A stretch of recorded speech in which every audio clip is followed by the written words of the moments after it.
Friendship is born at the moment when one man says to another, "What? You too? I thought that no one but myself."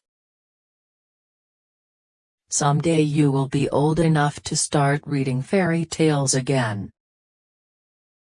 A children's story that can only be enjoyed by children is not a good children's story in the slightest. You can never get a cup of tea large enough or a book long enough to suit me.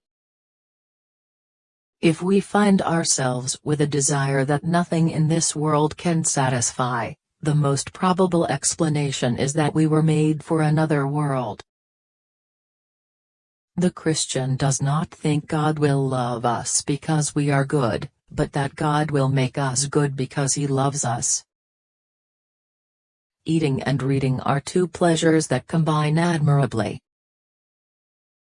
We are not necessarily doubting that God will do the best for us, we are wondering how painful the best will turn out to be. No book is really worth reading at the age of 10 which is not equally, and often far more, worth reading at the age of 50 and beyond. Friendship is unnecessary, like philosophy, like art. It has no survival value, rather it is one of those things which give value to survival. A man can no more diminish God's glory by refusing to worship Him than a lunatic can put out the sun by scribbling the word darkness on the walls of his cell.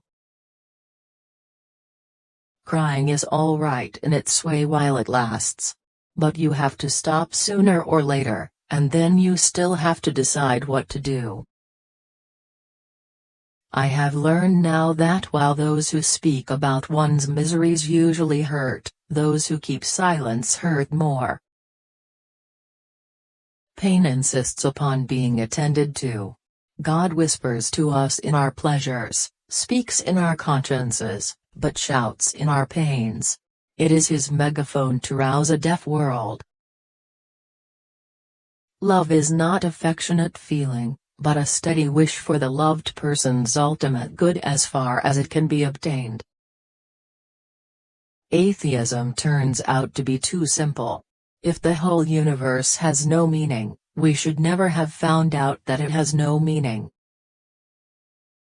God can't give us peace and happiness apart from Himself because there is no such thing. It would seem that our Lord finds our desires not too strong, but too weak. We are half-hearted creatures, fooling about with drink and sex and ambition when infinite joy is offered us, like an ignorant child who wants to go on making mud pies in a slum because he cannot imagine what is meant by the offer of a holiday at the sea. We are far too easily pleased. The task of the modern educator is not to cut down jungles, but to irrigate deserts. Mental pain is less dramatic than physical pain, but it is more common and also more hard to bear. The frequent attempt to conceal mental pain increases the burden. It is easier to say my tooth is aching than to say my heart is broken. You can't go back and change the beginning, but you can start where you are and change the ending. Integrity is doing the right thing, even when no one is watching. Getting over a painful experience is much like crossing monkey bars. You have to let go at some point in order to move forward. True humility is not thinking less of yourself, it is thinking of yourself less. Hardship often prepares an ordinary person for an extraordinary destiny. You are never too old to set another goal or to dream a new dream. It is not your business to succeed, but to do right. When you have done so, the rest lies with God. Do not waste time bothering whether you love your neighbor, act as if you did. As soon as we do this, we find one of the great secrets.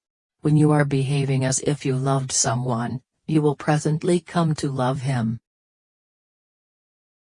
I think that if God forgives us, we must forgive ourselves.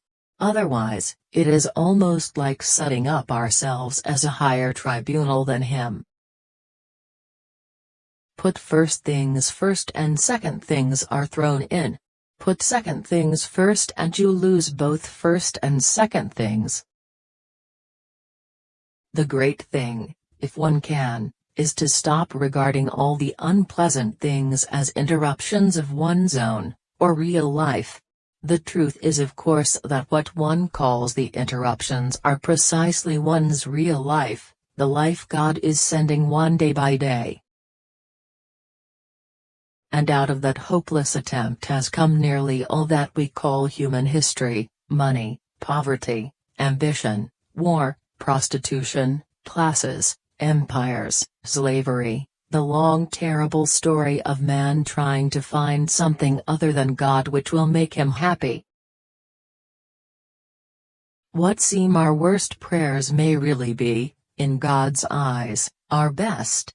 Those, I mean, which are least supported by devotional feeling. For these may come from a deeper level than feeling. God sometimes seems to speak to us most intimately when He catches us, as it were, off our guard. A woman's heart should be so close to God that a man should have to chase him to find her.